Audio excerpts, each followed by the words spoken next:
All right, today I'm joined by Catherine Creech, who is a senior development associate at related companies. She's in real estate, but her prior career was architecture. She began in architecture where I met her in undergrad at USC School of Architecture. She's worked for a number of architecture firms, including Steinberg Hart, Architectonica, and Cantor Architects. Then began her journey into real estate development when she studied at the USC Dollinger Master of Real Estate Development, also at USC, and has blossomed in her career in real estate development. So, welcome, Catherine. Yeah, you got it. Thank you so much for joining me. Okay. Thanks, Joey. What did I miss in between? You also studied abroad in France? Yes, I did. Yeah, in undergrad. Okay. Mhm. Very Yeah, you, cool. you covered the We'll highlights. talk a You little got bit it. about that too. I have a bunch of questions. Well, so previous offices, you worked for a number of architecture offices too, Urban Offerings, Steinberg, Hart, Architectonica, and Cantor, Yeah. and others. But I just, Mhm. yeah, we're happy to bring you on and kind of hear your experience starting out in architecture. So first, we'll start with kind of the architecture questions since that's where you started, and then we'll maybe jump into real estate. So maybe the first question, what led you to architecture initially? Yeah, that's a good question. I would say I first started to get interested in architecture when I was in high school. I had already always kind of been interested in and noticing the impact that spaces have on how people feel and how people interact. Even like as a kid building, like I loved building forts. Like I loved kind of like creating a space to be in, even if that was just like underneath a dining table with like sheets and pillows. Um, to, Right. in high school, I took a real architecture class where we kind of like learned a little bit of Photoshop and got to design like a bus shelter. And so kind of being exposed to the more like formal architecture education, being like thinking about who's going to use the space, what are their needs, how can the design respond to that. And that was really interesting. And kind of all the thought and strategy that can go into that and how it can actually impact how people feel and use the space. So I was really intrigued by how powerful that was. And that Right. led me to taking, I did a summer, like a 3-week summer program in high school at USC called like Exploration of Architecture, where, that was kind of what really sealed the deal for Hmm. me. I spent like 3 weeks living in a dorm as a high school student and then working in actual studios with actual professors on projects and getting to see kind of like the studio Wow. culture. And, um, that was my first time in LA too. So being able to Bef- kind of see architecture outside of like suburban Phoenix was really eye opening. So that's kind of what started Yeah. my architectural journey for me. Cool. Yeah, and it's great you were able to take classes in high school in architecture. That like it just is more and more rare, and to be able to experience it coming to SC for 3 weeks, I think that like it helps you visualize what that your next 5 years would be like if you were to continue on. So that's really cool. Yeah, you got thrown in before we all got thrown in freshman year and got to experience those studios and everything. Was it did that summer experience match your expectations or did your expectations match the reality of it when you started first year and beyond? Yeah, I think so. I mean, I feel like those 3 weeks were really like a great representative taste of what, not only like what architecture school looks like, but also like what does it mean to be in college and what does it mean to be like out on your own. So Right. kind of like the thrill of that combined with the thrill of like being with a group of people who are just as excited as you are to be learning all this new stuff and kind of really thrown into the deep end of architecture and the late nights and all of that. Yeah. And I mean, it's really exciting at the beginning, you know? Yeah. Yeah. But And I was think, there for you, yeah. was there a moment? Oh, go ahead. Sorry, my No, internet's a go little ahead, Jay. laggy, but did you have something else? No, go ahead. Um, so for a lot of my students, and I look back at like my education too, and I feel like there was a moment that architecture just clicked, and there was me just like struggling to survive before that, and then I was like, okay, I've gotten my understanding. I have a little bit more confidence now. Like it's time to thrive, kind of thing. Like, did that moment happen for you either while you were at USC or maybe in the summer, like leading up to it? Did you have that moment? I don't Or know maybe that you were there was never like a struggling to single, begin with. I don't know. no, I mean, I definitely was like, I like struggling to find a place to, like, what do I really want to do? Like, where do I belong? Like, is architecture really going to be it? Like, what does that actually mean and look like? I've had a taste of it, but what is it actually? What is it actually? But I can't say that I can pinpoint to like a specific moment where I was like, yes, this is it. It's probably Yeah. just a series of moments. Yeah, because in teaching, yeah, in teaching my students, I've kind of realized there's certain semesters where, they more care about their grade and just like getting by, and then after that they realize, oh, I can have fun with this, and they can start experimenting, and like then they start turning in work that I'm not asking for and going kind of beyond what I'm, just assigning in the as homework and in the studio. So, um, I don't know, any moments like that, or instructors that you had that were like very eye-opening for you early on? Oh, that's a good question. I mean, I, I think what like early architecture school did for me was helped me start to like see things differently. And so it was more just a little bit of a transformation within myself. And maybe you can relate to this too. I think this is part of their goal.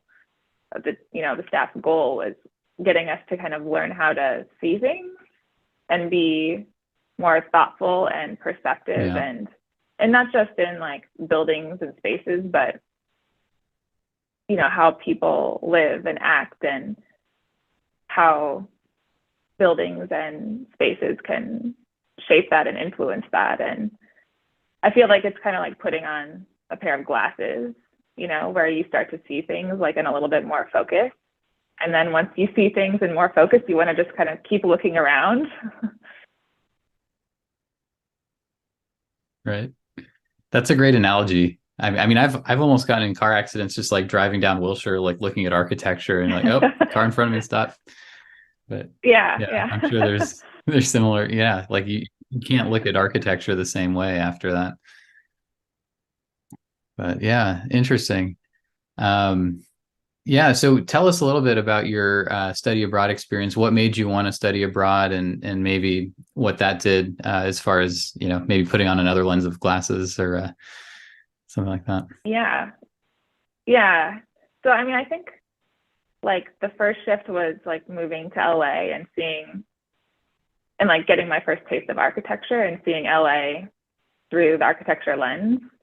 Um, and then I think the study abroad is like a whole nother level of that, because I think you take for granted, or at least I took for granted, seeing how much and what all actually influences architecture. So like, for example, like my study abroad program in France, we did a lot of traveling. So everywhere from like Berlin, Amsterdam, Switzerland, and kind of all over France. And that really opened up my eyes to how much influences architecture, everything from like politics, and seeing like, for example, in Germany, seeing like the old Berlin versus the new Berlin, and seeing how, like, for example, this one, for whatever reason, like really stood out to me. There's this old government building where they used to have, and I think they still do have like all of their, I guess, essentially like Senate meetings, or like whatever political group is meeting in there, that after the war, they basically tore off the roof and put on a glass dome. So it's not only like kind of symbolic of like democracy coming in and kind of exposing what used to be this like really kind of insulated, dark, space with something that's now like transparent and open to the public. And I'm trying to remember who the architect was. Oh, who did that? But it was fascinating for me to be able to see like how all of these other forces play a role in architecture too, which maybe are not as like strongly evident in places like LA or Phoenix, where everything is a little bit newer and there's not as much kind of history to be able to look at in terms of how architecture has been shaped. Right. Was there a cultural shock living in Europe? I mean, it's one thing to vacation there for a week or two, but to live there for 6 months. Definitely a little bit, but I mean, I loved it.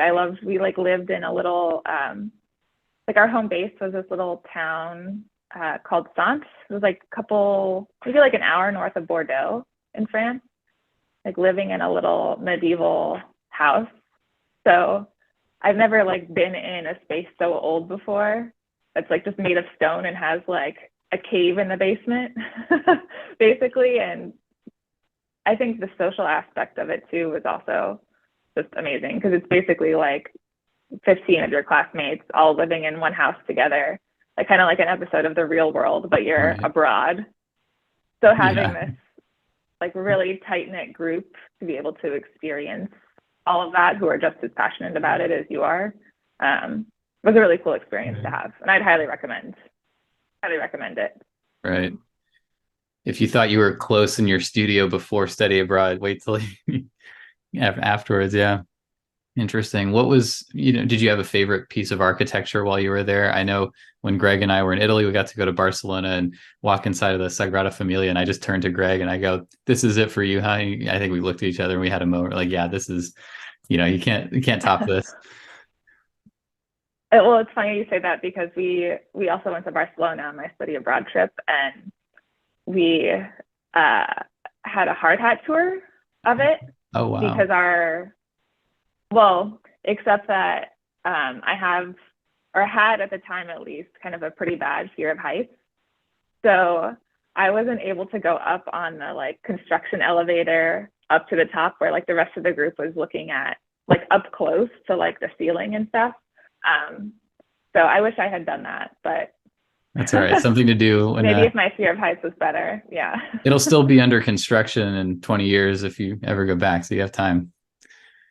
Yeah, exactly. Very cool. So you graduated USC, all these awards, I believe cum laude, excellent,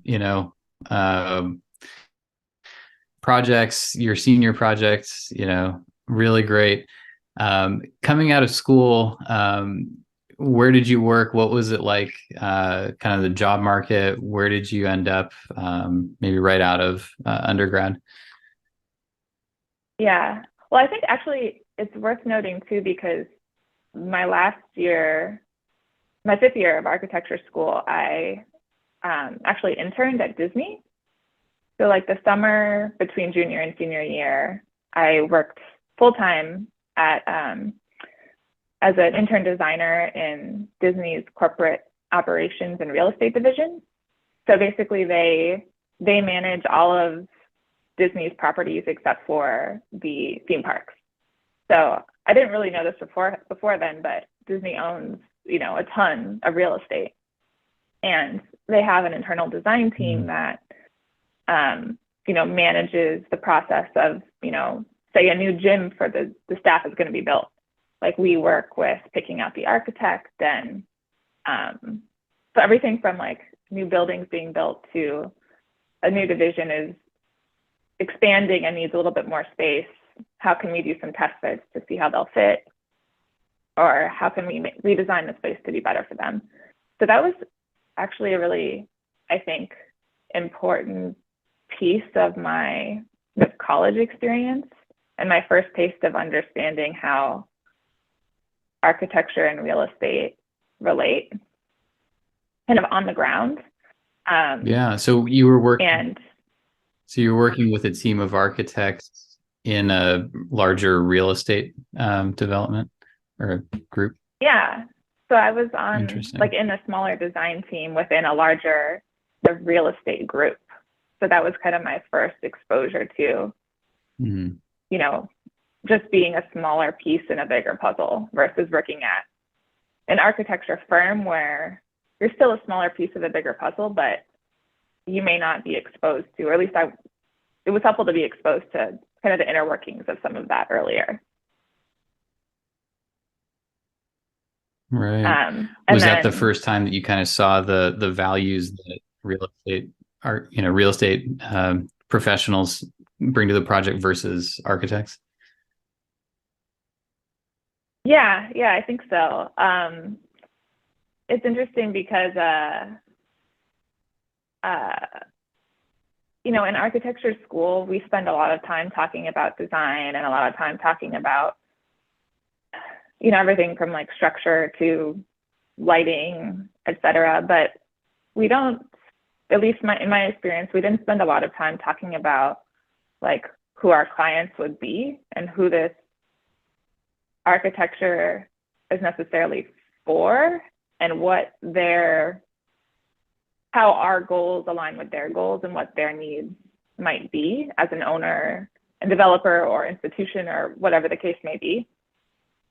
So it's helpful to, I think my experience at Disney was my first exposure to understanding a little bit about what drives them and seeing how what we're doing is influenced by that. Right. That's, yeah, very, very interesting. Is there some, a bit of advice that you could tell maybe the students, the architecture student, Catherine, at the time, like now knowing what you know about real estate and kind of the emphasis on the clients and the owner? Are there things that the architects should keep in mind when they're designing their work and they put their architecture cap on? Yeah. I mean, I think it's important to sit down with whoever your client is, whether it's like a homeowner that you're building a house for, or a university that you're building student housing for, or a gym for, or a developer that you're building something for, and understand like what are their needs and what is their business model? Like what are they building this for? And how long are they, planning to own it? What are their kind of end goals? And I think even, in my early experience at architecture firms, you're not necessarily exposed to that. You're kind of more working kind of siloed on, whatever drawings you're working on or whatever design you're working on, but you're not necessarily exposed to the bigger picture of how what you're working on impacts and is impacted by the bigger picture. Right.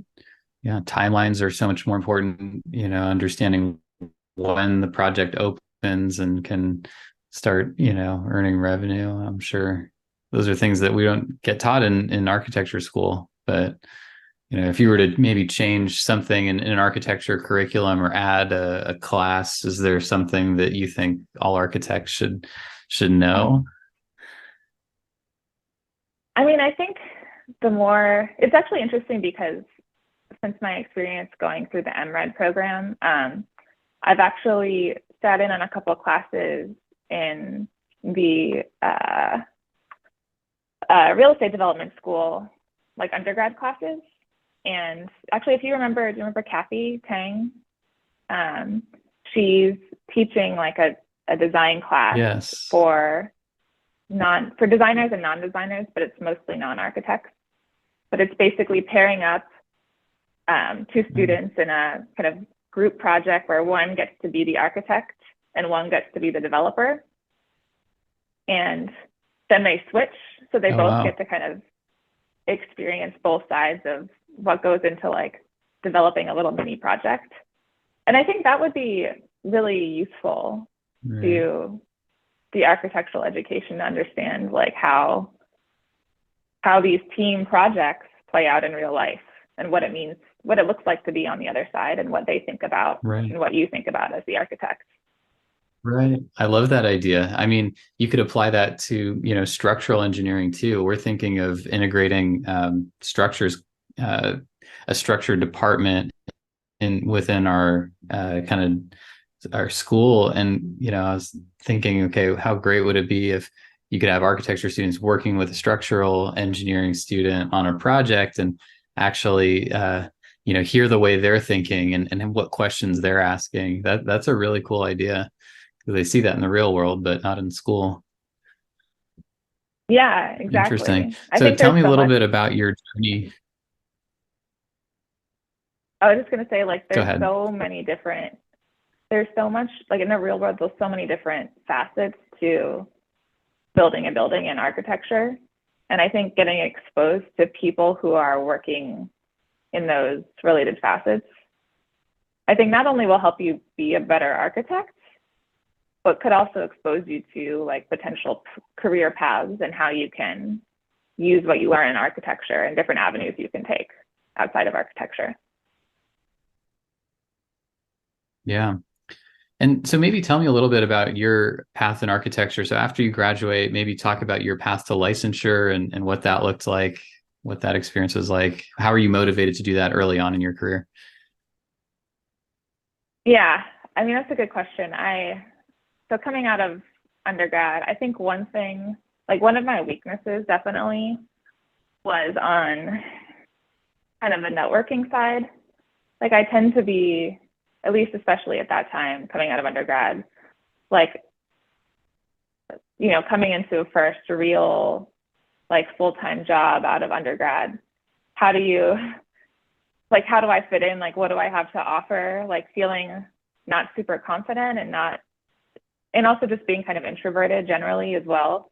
How do I leverage, what I've learned and meet people to get a real job? And I mean, it was challenging. So I ended up getting my first architecture job based on a posting on the AIA website, actually, which I mean is surprising because Wow. I feel like that's hard hard to do. Like usually it's through kind of networking.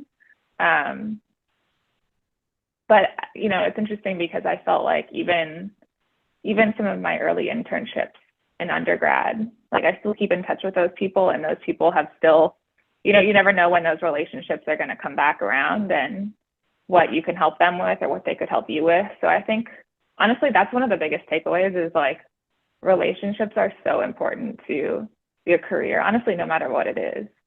So I think, and I'm not necessarily the best at this, but keeping in touch and kind of keeping and nurturing those relationships is super important.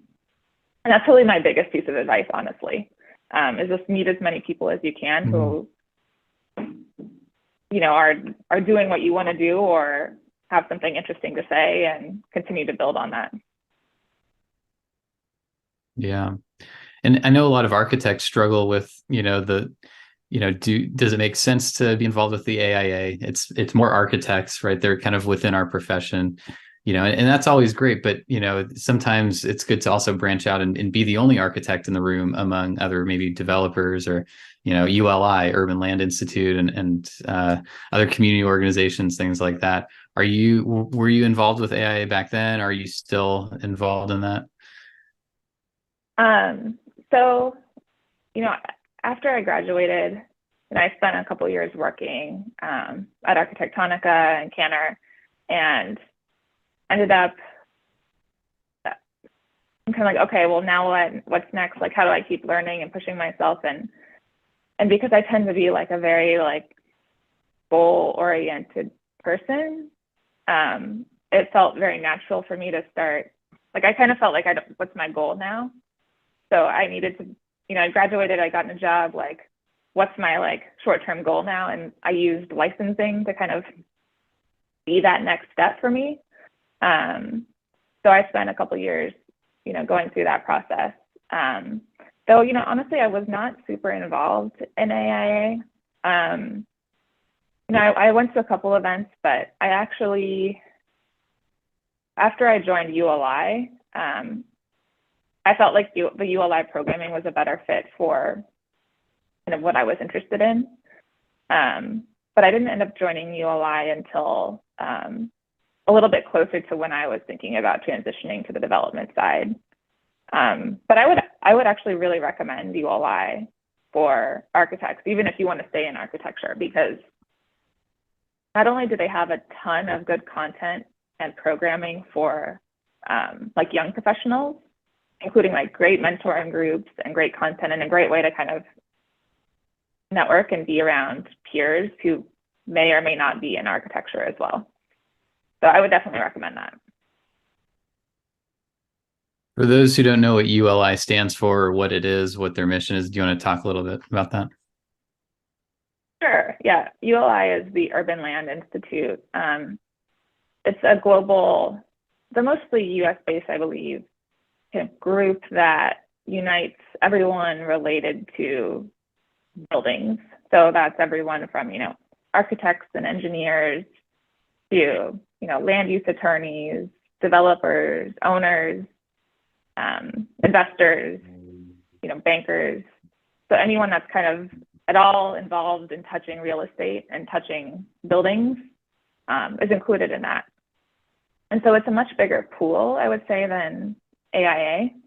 And in LA, they're very active and have a ton of great programming, including what I thought was super valuable. They have what's called YLG, which is the Young Leaders Group. So that's a whole set of programming and events dedicated to professionals under the age of 35.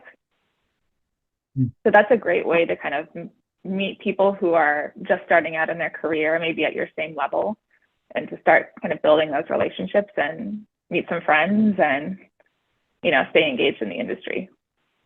Yeah, it's so important to have people in other disciplines or related disciplines that you're keeping in touch with, and not just more architects. Although architects, I tell my students, keep the relationships strong with your friends and your peers. You don't know how valuable that'll be, moving on when you're, either starting a practice or you're looking for other people to hire in your office. You never know when those relationships will be needed. But was for you, was so you always talk about like there was always a next step or something you were striving towards, or your education. Okay, if I'm not getting this at work, there you were taking your licensing exams to maybe augment or complement those kind of things. So for you, after getting licensed, what was the next step or the kind of goal that you set for yourself? Yeah, so I think I'm trying to remember the exact timing, but I think it was shortly after I got licensed right after I moved to Steinberg Hart. So I worked at Architectonica for a few years, but mostly working on projects in San Francisco. So I really I felt like I wasn't as connected to LA architecture and the LA architecture industry. So I moved over to Steinberg Hart, who had a lot of active LA projects. And, my goal was to kind of start to understand the LA process and LA players and be able to work on projects, in our own backyard. And so while I was there, I finished up my exams, and, I spent about 5 years at Steinberg Hart. And, my goal there was to kind of understand the permitting process and to get a little bit more into the weeds on that. And I got some good experience there doing that. And then I think at some point I was just kind of thinking about like, what does my career look like, 5 years from now, 10 years from now? Like, what do I want to be doing in my day to day? And what does that look like in architecture? Who's doing what I want to be doing? Like, do I want to be doing what this person's doing or not? And how do I get to there? And that, I was kind of evaluating what is my next step? What's my next goal? And that's eventually what led me to join ULI and to kind of expose myself to like what are some related fields? How can I kind of continue to expand my understanding of the industry? And I ended up taking a couple of online classes through ULI that Steinberg Hart was great in, sponsoring me. And as I expressed this interest in sort of expanding to development, they really supported me in helping me to learn more about that process. And started reading a few kind of finance books like related to real estate development, and then, ultimately decided that was the step I wanted to take, and, got the full support of my bosses at the time and applied, and that was that. Wow. That's a really cool experience. And it's great that they supported you in that journey. I'm sure they saw the value in having someone on the real estate side too, who's, still working in their office at the time or even, in the future. But yeah, that's great. I have a lot of students that also, plan on doing undergrad and then jumping right into grad school right after undergrad. And I try to tell them it's good to work a few years before that because you're going to build an agenda. You'll build what you want to do and you can apply that to grad school. So it's not just an extension of your undergrad. How would your experience have been different if you were to guess, if you had just jumped into grad school right out of undergrad? Well, I mean, I don't know what I would have at that time. I don't think I would have gone to grad school in real estate development. I'm not sure what I would have done. Like, I think I definitely am glad that I waited a few years to go back to grad school because it definitely changed my perception in how I treated grad school. It made me, it felt like taking a year off work. And not everyone does this. Like, you can also do it part-time, but having the opportunity to go back and go to school was a luxury versus undergrad where it's much more of like, okay, this is an obligation. Like I'm supposed to go to school, so I'm going to go to school. But now it's like, I'm going back to school with a goal in mind. So I think that's how I would encourage people to think about grad school as, what's your goal? What do you want to get out of grad school that you don't have? Versus just, okay, this is the next step. I should do this after undergrad, and be very intentional about it. Right. It's expensive and it takes time, and maybe like kind of thoughtful about it. Right. And so that's a great way to put it, like being intentional about your education and your goals. I think that's a really good skill to hone. So what was it like? So you've made the jump. Now you're back at USC, same campus, but different program, probably very different students from what you're used to, being in the basements of our studio at USC, and now you're in the School of Real Estate Development. What was that like? And how did being the architect in the room there maybe kind of change the conversations you had? Yeah. Well, I think it's interesting too, because like the average age in the program is about 30. So and there's a group of about 30 of us. So it's not too unlike, undergrad studio where you have like a pretty tight knit group where you're taking most of your classes together. And because we were, a little bit on the older side, like we were all like there for a reason, and we're all really excited to meet each other and learn from each other since we came from such different backgrounds. The program brings, there were a handful of other architects actually. So there were, I think, like 3 architects in my class, including me, but also a couple people from the contractor side, a couple people from, I think engineering, a couple people from like finance. So it was great to be able to learn from each other and not just from the classes, and be around people who were just as eager as I was to really like get the most out of the program.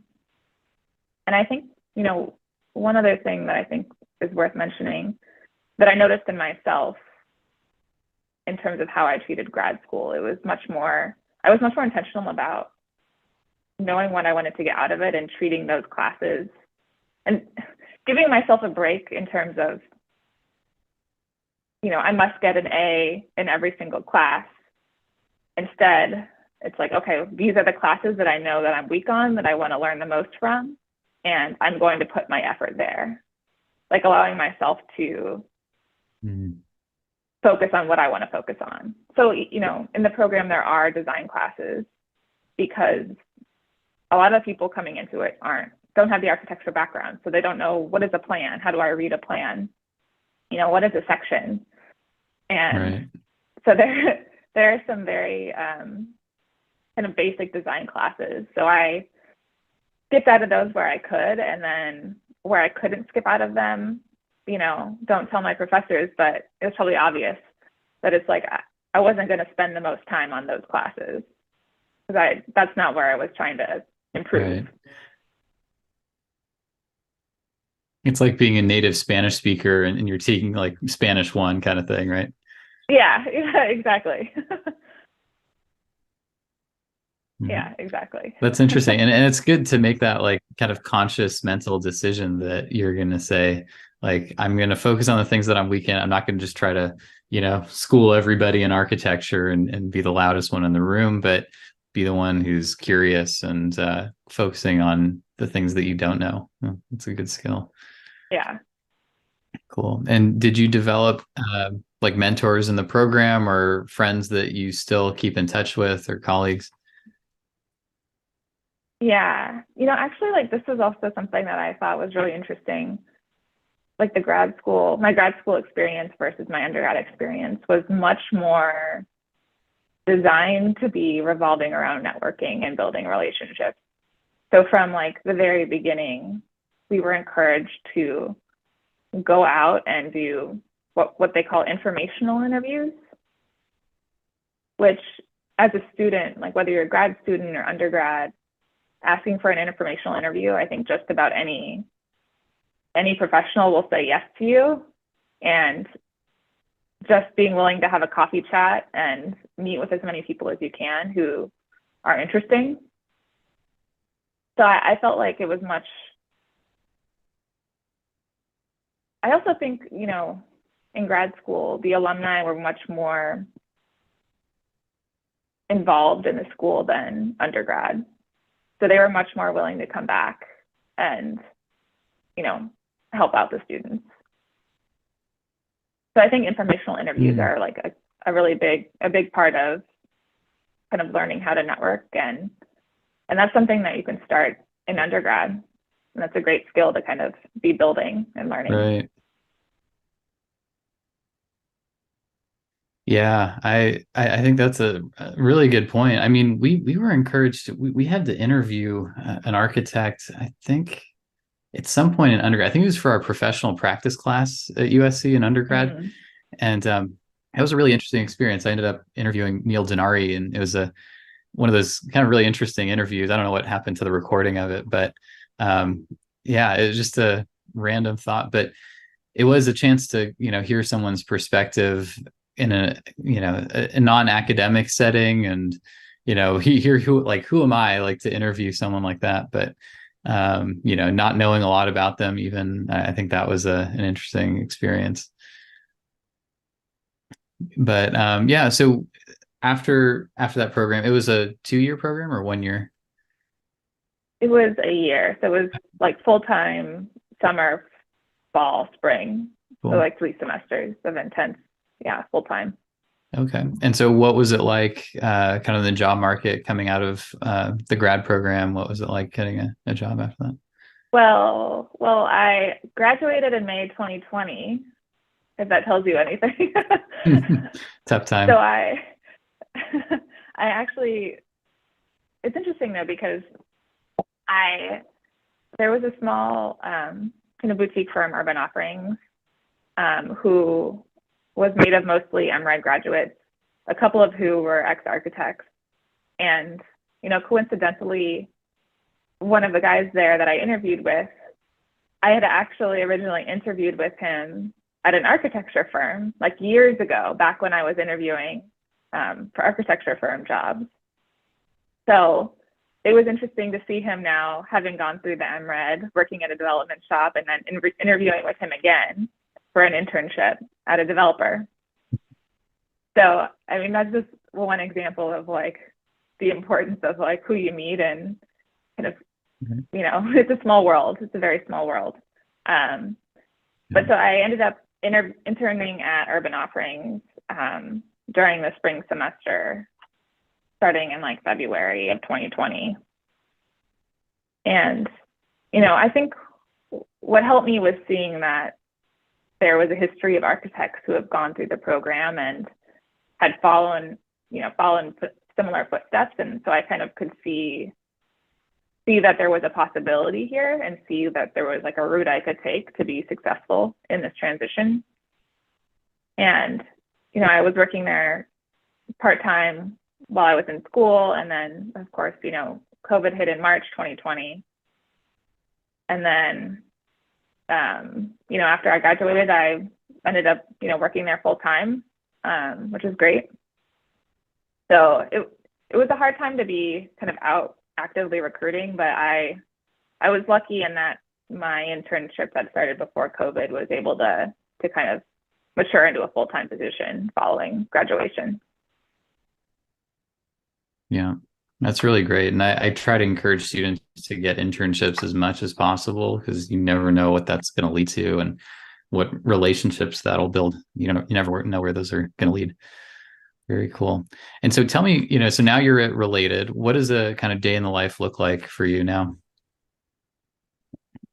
Yeah, so Related California was originally started as an affordable housing developer back in the 70s, I think, like, or maybe 80s. And now we've expanded to much more than just affordable housing. So we do a lot of mixed use, market rate, and commercial projects as well. And I sit in the Santa Monica office, and our total development team is probably around, like, I want to say 20 or 25 people. But then we also have internal design team and internal construction team. So that was something that I thought was really interesting about Related. And part of what drew me to Related is their passion for design and their ability to recognize the value that design can bring to projects. And because they're long-term owners, they're able to really think long-term about the value that design can bring to the projects and what is the public space like and what is the public experience and placemaking. And I think that's something that I learned in grad school too, is that, you know, not all developers, you know, follow the same model, right? Like, and that can impact how they think about design. So whether they're a long-term owner who's able to kind of think about these costs long-term versus more of a merchant builder who's looking to kind of build something as quickly as possible and then sell it immediately. They're just two different kind of business plans and thought, you know, strategies to take. And part of my draw to Related was based on kind of their strategy there. And so we actually have we have a team of internal designers who are architects who, you know, used to work for architecture firms and are licensed, and now they work with us to, you know, hire our architects for our projects and manage them and manage the design process to make sure that what we're designing is, you know, meeting kind of the related standards and related quality. But in terms of my day-to-day, part of why I like development is because there's so much variety.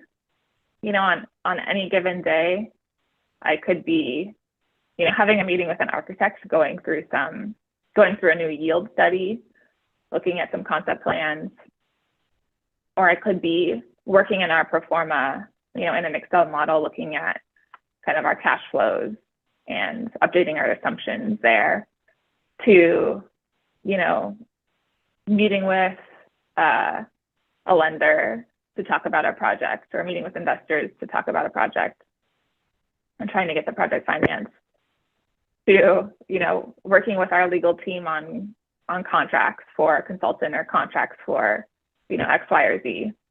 So there's a lot that goes into my role, and we're expected to kind of be able to participate in the project from the very beginning to the very end. So you have to kind of be, Yeah. you need to know how to speak the language of all the different pieces of development, like whether that's design and architecture or legal or finance, or construction. Like, you don't need to be fluent in all the languages, but you need to know that they are different language, and know how the beginner level understanding of at least all of those pieces. Are there do you catch yourself in moments where you'll hear an architect trying to talk to a developer, and the developer isn't understanding, and say, okay, here's what this person is trying to say. Here's the translation. I mean, I think it is helpful to have an architecture background on the development side. I think I related a lot. Most of the people on the development team come from finance backgrounds. I think I'm the only one with an architecture background. And I think it has been handy for me, especially the phase of the project that I'm in, kind of in design and entitlements. Like, that's something I've been through before on the architect side. So it's been helpful to kind of translate that over to development, even though I'm not the one designing it now, which is fine. But I still know it's helpful to know kind of how the architect works. Yeah. And again, these are like first year students. You want to describe what entitlements are and what that process looks like for a lot of the projects that you take on? Yeah. I mean, I think maybe it would be helpful to kind of explain, like, the timeline that the architect is involved versus the timeline of the developer. So, like, on a typical architecture project, the architect might be engaged at the beginning of entitlements. So entitlements is basically getting the approvals from the city to be able to build what you want to build. So it comes way before even like fully designing the building or getting your building permit to start construction. It's just like, I want to build this program. So I want to build 100 units. Will you let me build 100 units on this, what used to be a commercial lot, for example? So it's more about kind of the land use program, and environmental impact, if you will. So sometimes the architect will get involved at that stage, but it's usually like a very concept level, and they're not necessarily the ones that are driving the process. But on the architecture side and the development side, like, the developer process starts, could start years before that, like trying to find a piece of land and looking at the land and understanding what you can build on it or not build on it, and what can I fit, and then actually, buying the land or securing the land before you start entitlement. So, the architecture process from, say, entitlements to the building is done takes 4 or 5 years. The developer process could be years beyond that on either side.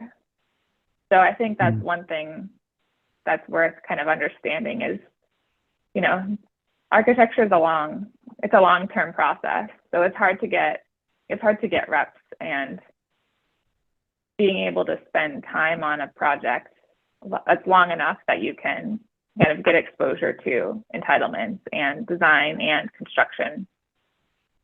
It takes time.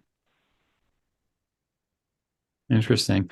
And so, as we're wrapping up here, I'm getting into the weeds just for a little bit here, but what are some of the things that you're looking at when you're evaluating a piece of land? Let's say the architect isn't even hired yet. You're evaluating it. What are some factors that you're looking at, maybe in terms of how much you can build there, and what are some of these things that you like input into your equation? Yeah. So it's, how big is the piece of land? Like what am I legally allowed to build on it? So like how tall can it be? What are the setbacks? You know, in a residential example, like how many units can I fit? So is there an FAR? So floor area ratio. If I have a floor area ratio of 2 to 1, you know, how much building can I actually build here in terms of square footage? And then, you know, the biggest question is always, okay, then how do I park it? You know, am I able to fit the number of parking stalls on it too? And the answer is, you know, Mm. if the land costs this much money, am I able to afford, you know, building what's allowed on it? Or do I need to think about asking to be able to build more than what's allowed? And that's where you kind of have to understand and work with your land use attorney to understand the avenues to be able to build more than what's allowed by right. So how can you kind of adjust the land entitlements to be able to build more? Right. It's so fascinating to hear that side of things. I mean, as architects, we come in for just a kind of short portion of that, but to see the whole big picture and see the kind of different thought process and different values that often developers have. And as to be good architects, we have to understand what you guys are considering and what you're using to evaluate all these. So it's really interesting to hear. But thank you so much, Catherine. I think this has been really eye-opening for me and for the students to hear this side of the industry. Is there anything that we missed, or something that piece of wisdom or anything you'd like to impart? I mean, I think we covered a lot. I think, I'm always happy if any of your students want to reach out and talk more. Feel free to, share my email address with them. I'm always happy to talk to students and Cool. answer questions and help out in any way I can. Will do. Well, I really appreciate your time, Catherine. Thank you so much for this. Again, very eye-opening and great to catch up with you and kind of fill in the gaps of what I remember. But it's great to see you and to hang out with you. Yeah. All right. Well, thank you so much. Have a great rest of the day. Good luck to all the students on finals and everything, and take care. Thank you. Thanks so much, Catherine. Have a great day. All right. Yeah, you're welcome.